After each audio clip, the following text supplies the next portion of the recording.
এই বর্ষার দিনে কোথাও ঘুরতে যাওয়াটাও অনেক রিস্ক। আজকে 7টা মানুষ কতটা বিপদে পড়ে গেছে দেখুন। ঘুরতে যাবেন ঠিক আছে, কিন্তু আপনারা একটু সতর্কতার সহিত ঘুরতে যাবেন। এখানে সবাই ওনাদেরকে বাঁচানোর চেষ্টা করতেছে। সম্পূর্ণ ভিডিওটি না টেনে আপনারা দেখুন। মানুষগুলো ওনাদেরকে বাঁচানোর খুব চেষ্টা করতেছে।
হঠাৎ করে এমন বান চলে আসবে তারা কিন্তু কেউই বুঝতে পারেনি।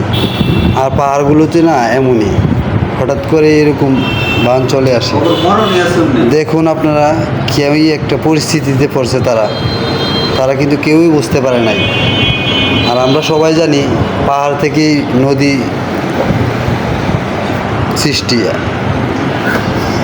তো এই একটু সাবধানতার সাথে সবসময় চেষ্টা করবেন পাহাড়ে গেলে এরকম ঝর্নার সাইডে বা পানির স্রোতের দিকে একটু আপনারা খুব সাবধানতার সহিত যাওয়ার চেষ্টা করবেন। দেখুন কত ছোট্ট একটি বাচ্চা আছে, দুইজন মাত্র পুরুষ আর সবগুলোই মহিলা, ছোট্ট ছোট্ট বাচ্চা। খুব খারাপ লাগতেছে এই ভিডিওটা দেখে।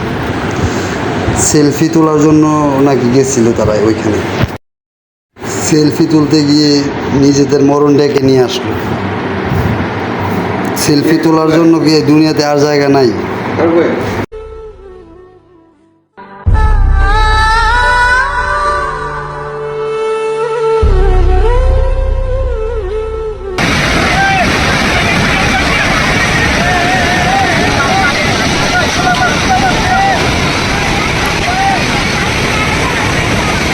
कोई नहीं, बहुत तकलीफ होगी।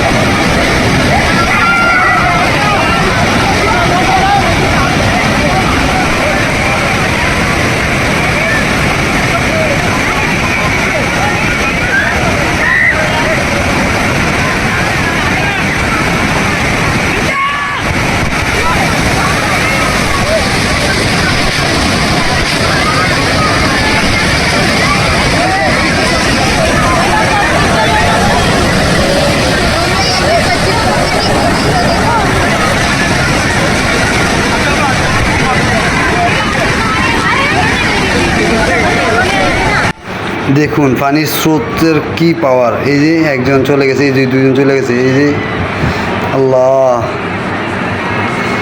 কিসের এত অহংকার করি আমরা। সামান্য পানির স্রোতের সামলাতে পারি না আমরা, অথচ আমরা কি অহংকারে আমাদের জ্বালায় কেউ থাকতে পারে না। একটু দেখুন ভিডিওটি ভালো করে দেখুন। দুইজন চলে গেছে অলরেডি, স্রোতে আর থাকতে পারতেছে না তারা।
বেসে গেল পরিবারের 7-8টা মানুষ, অথচ হাজার হাজার মানুষ এখানে ছিল, কারোরই কিছু করার ছিল না।